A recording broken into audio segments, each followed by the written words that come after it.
बिस्मिल्लाहिर्रहमानिर्रहीम। सवाल पूछा गया है कि नमाज का वक्त शुरू हो चुका हो मगर अज़ान ना हुई हो तो क्या नमाज पढ़ सकते हैं?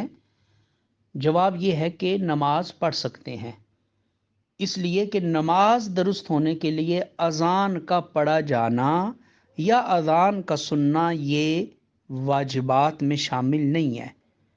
कुरान हकीम में रब्बुल जलाल ने इरशाद फरमाया, इन सलाता कानत अलल मुमिनीना किताबम मौकूता, कि बेशक नमाज मोमिनों के ऊपर मुकर्ररा औकात पे फ़र्ज़ की गई है।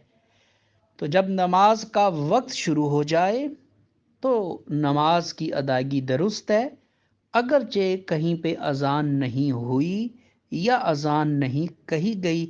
जब वक्त शुरू हो गया तो नमाज दुरुस्त होगी। वल्लाहु आलमु बिस्सवाब।